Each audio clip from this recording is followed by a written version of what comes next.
Hello D students. तो आपका आज 2 वर्कशीट आया था। आज नहीं, मतलब कि हर रोज़ आता है। तो एक वर्कशीट ये वाला आया था, ठीक है, एसएसटी का, और एक एक आया साइंस का, ठीक है। तो मैंने दोनों वीडियो अपने यूट्यूब चैनल पे अपलोड कर दिया, जाके देख सकते हो आप। तो आज का कार्य प्रकरण नंबर 35 जो कि क्लास हमारा या आपका आया है 8वीं विषय विज्ञान का रहेगा। यहाँ पे अपना नाम, यहाँ पे अपने कक्षाध्यापक का नाम लिखते हुए ये आया है 19 फरवरी 2021 के लिए। तो कल सैटरडे, कल एक वर्कशीट आया है क्लास 6 to 8 के लिए। मैंने उसका भी वीडियो अपने यूट्यूब चैनल पे अपलोड कर दिया है। आप चाहो तो पहले वो वाला वर्कशीट कर सकते हो, जो कि 20 तारीख के लिए आया है। चलिए देखते हैं आज का वर्कशीट, बल और दबाव। तो इस वाले वर्कशीट को हमने पिछले कार्यपत्रक में भी पढ़ा था। तो आज हम इसे फिर से जानेंगे, पढ़ेंगे, इसमें क्या दिक्कत नहीं है, क्या है। चलिए सॉल्व करते हैं इस वाले वर्कशीट को भी। देखिए, हम पहले ही जान चुके हैं कि धक्का या खिंचाव को बल कहते हैं, जो किसी वस्तु की गति की स्थिति या इसके आकार को बदल सकता है। इस कार्यपत्रक में हम बल के परिमाण परिमाण और दिशा के बारे में जानेंगे। बल एक भौतिक राशि है जिसमें परिमाण और दिशा दोनों होते हैं। देखिए, मेरे मुंह से बार बार परिनाप निकल जा रहा है, परिमाण है ये, ठीक है, लास्ट में ना है, तो आपको ये याद रखना है। चलिए देखते हैं क्या है ये परिमाण।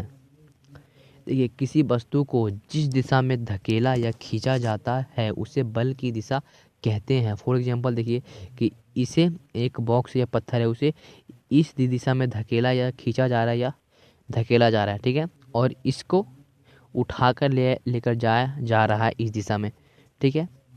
तो ये हो जाएगा दिशा। आप देखते हैं कि बल की परिमाण का मतलब है कि किसी वस्तु पर कितना बल लगाया जा रहा है। तो उसमें मतलब कि कितना बल लगाया जा रहा है। तो बल हम कैसे मापेंगे उसका भी यहाँ पे ये मिल जाएगा कि एक बल की प्रबलता आमतौर पर उसकी परिमाण द्वारा मापी जाती है, ठीक है।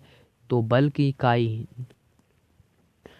इकाई क्या है? न्यूटन है, जिसे एन के रूप में भी व्यक्त किया जाता है। बल किसी वस्तु की गति या स्थिति को बदल सकता है। मतलब कि जो बल है, बल को किसी भी स्थिति में लेकर जा सकता है, ऊपर नीचे दाएं बाएं। तो मुझे ही पता है, आपको भी पता है, बदल सकता है। तो जो भी इसकी इकाई होती है उसकी होती है न्यूटन कहते हैं। मतलब कि इसको इंग्लिश भी आप कह सकते हो, सिर्फ एन कर दोगे ब्रैकेट में डाल के, एन। चलिए इसको हम इसी तरह से सॉल्व करेंगे आज। तो किसी वस्तु पर एक ही दिशा में लगाए जाने वाला बल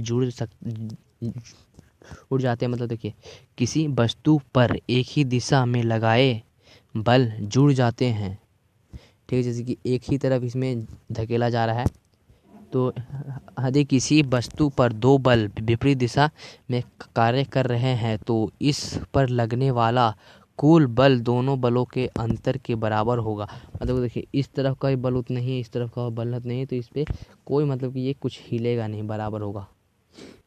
देखते हैं क्या है। यदि दोनों बल बराबर मात्रा में और विपरीत दिशा में हो तो कुल बल शून्य होता है। देखिए, इधर भी 3 है, इधर भी 3 है, और इन सब का वजन यानी कि बल भी सेम है। तो ये हाँ तो इस तरफ गिर सकता है, ना तो इस तरफ गिर सकता है। तो यहाँ पे शून्य यानी कि 0, ये कहीं भी कुछ नहीं हो सकता। चलिए अब यहाँ पे देखते हैं कि धक्के या खिंचाव को खालिस्तान कहते हैं। धक्के या खिंचाव को क्या कहते हैं? बल कहते हैं ना। चलिए यहाँ पे देख लेते हैं, धक्के या खिंचाव को हम क्या कहते हैं, ठीक है। यहाँ पे आपको दिख रहा होगा, बल कहते हैं उसे। यहाँ पे आपको लिख देना है, बल कहते हैं उसे, बल या ताकत, ठीक है। बी है कि खालिस्तान किसी वस्तु की गति या स्थिति को बदल सकता है। समझ रहे हो, यहाँ पे बल किसी भी वस्तु की गति को, स्थिति को बदल सकता है। तो देख लेते हैं इसका आंसर क्या है, बी वाला का। खालिस्तान किसी वस्तु की स्थिति को बदल सकता है। तो यहाँ पे क्या दिख रहा है, यहाँ पे भी बल ही आएगा, ठीक है। यहाँ पर भी बल आएगा, बा वाला बल। अब देखते हैं ये वाला सी वाला कि बल में परिमाण और खालिस्तान दोनों होते हैं। परिमाण और क्या होते हैं इसमें? तो इसमें परिमाण और दिशा दोनों होते हैं। देखिए यहाँ पे परिणाम और दिशा, यहाँ पे आप लिख दोगे दिशा दोनों होते हैं। इसमें भी बल आएगा, ए वाले में भी और बी वाले में भी बल आएगा, और जो सी है उसमें आएगा दिशा। इस तरह से आप देखते हैं डी, किसी बल की प्रबलता को आमतौर पर खालिस्तान द्वारा व्यक्त किया जाता है, एन के द्वारा व्यक्त किया जाता है, न्यूटन की, ठीक है, न्यूटन से व्यक्त किया जाता है, ठीक है। तो अब देखते हैं लास्ट वाला कि बल की इकाई खालिस्तान है। बल की क्या क्या है? न्यूटन, ठीक है। तो यहाँ पे कर दूंगे न्यूटन इस तरह से, ठीक है। अगर आपको यहाँ से मेरा हैंडराइटिंग समझ नहीं आया तो आप यहाँ से भी देख सकते हो, न्यूटन यहाँ पे है, ठीक है। ये वाला जो न्यूटन है वो वाला नंबर ई पे कर देना, ठीक है। ई पे लिख देना, जो खालिस्तान है ब्रैकेट है यहाँ पे, देखो मैं बता रहा हूँ आपको, यहाँ पे इस तरह से न्यूटन, ठीक है, हो गया न्यूटन। अब देखते हैं क्या यहाँ पे बताया जा रहा है। प्रश्न नंबर 2 है कि यदि 5 न्यूटन और 5 एन और 3 एन को दो बल किसी वस्तु पर एक ही दिशा में कार्य कर रहे हैं तो परिणामी बल क्या होगा? तो मतलब कि एक ही दिशा में उसको खींच रहे हैं, जैसे कि यहाँ पे ये वाला दिख रहा है कि एक दिशा में खींच रहा है इसको, तो इसमें एक बल है कितना कितना देख लेते हैं दोबारा। एक बल है 5 एन और 3 एन, एक ही बल में खींच रहे हैं। 5 एन है प्लस 3 एन है, तो इसका कितना आएगा बल टोटल? तो इसका आएगा 5 और 3 8, तो 8 एन आएगा, ठीक है। एन फर्स्ट तो पहले आप ये वाला लाइन लिखोगे, उसके बाद ये 5 है, ठीक है, आपको एस लग रहा है मगर ये 5 है। 5 एन प्लस 3 एन बराबर 8 एन, ओके।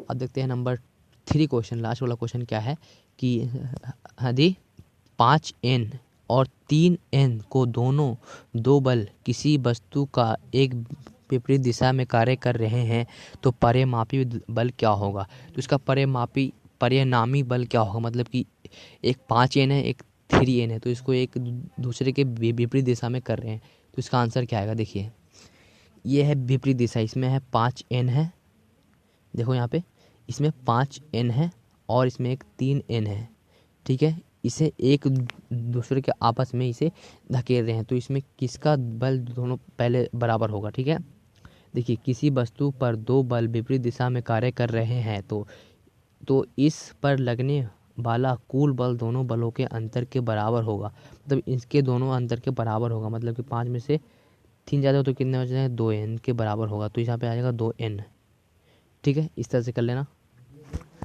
तो यहाँ पे क्या आएगा? सिंपल सा वर्ड है कि इसमें दो एन आएगा, समझ रहे हो? मतलब कि माइनस जब कर देंगे तो हमारा 2 ही एन आएगा ना, मतलब कि 5 एन माइनस 3 एन बराबर कितना आएगा? 2 एन, 2 एन इसका परिमानी, यार यहाँ पे क्या आएगा?